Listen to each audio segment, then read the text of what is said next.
اوس هم په زرهاو ماشومان د سکولو سبار دي او زموږ معاشره یې داسې ساتلې ده چې هغه دا نه اکسپټوي چې هغه خپل نجونې سکولو ته داخل نو دا به څنګه پرمختګ کوي.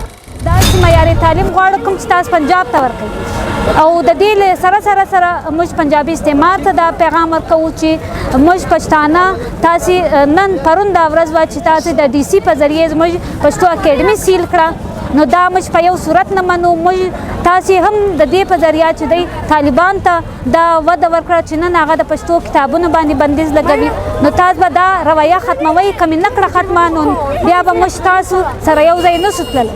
نو دغه تر ټولو اول خو ستاسو مننه چې تاسو موږ ته وخت راکړئ. زه زرمینا خپلواک د پښتونخوا سټوډنټ ارګنایزیشن صوبایي ډیپټي سکریټري یم. لکه څنګه چې تاسو نن دلته ولیدله چې زموږ داخله مهم ریلۍ دلته راله او موږ د دې په ذریعې د واکدارانو ته دا پیغام ورکوو چې موږ په هر کلي کې سکول غواړو، هر استاد په کلاس کې غواړو او هر بچی په سکول کې غواړو. ځکه موږ که تاریخ راواخلو په دې ریاست کې موږ را رسېده تر اوسه پورې موږ داسې تعلیمي نظام نه دی لیدلی، داسې معیاري تعلیم نه دی لیدلی کوم چې دی نور صوبو ته ورکړی دی.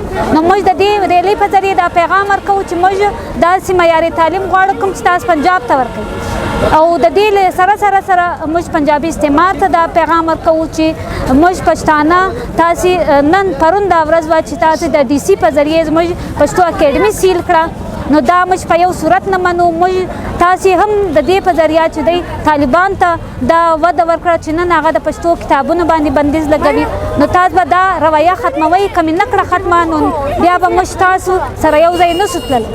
نو دغه د ریلۍ په ذریعې موږ دا پیغام مننه. خپله ووینو موږ داسې شی نه دی لیدلی. اوس هم په زرهاو ماشومان د سکولو سبار دي او زموږ معاشره یې داسې ساتلې ده چې هغه دا نه اکسپټوي چې هغه خپل نجونې سکولو ته داخل نو دا به څنګه پرمختګ کوي. نو که دوی داسې سیسټم روان کړی و نو دلته کوټي ښار ډېر لوی ښار نه دی، کوچنی ښار دی نو موږ ته به هر څه معلوم شوي وي. نو موږ خواست کوو چې دا خالي در خبرو تر حده تاسو مه کوئ، عملي کار وکړئ چې موږ معاشره زموږ ټولنه پرمختګ وکړي.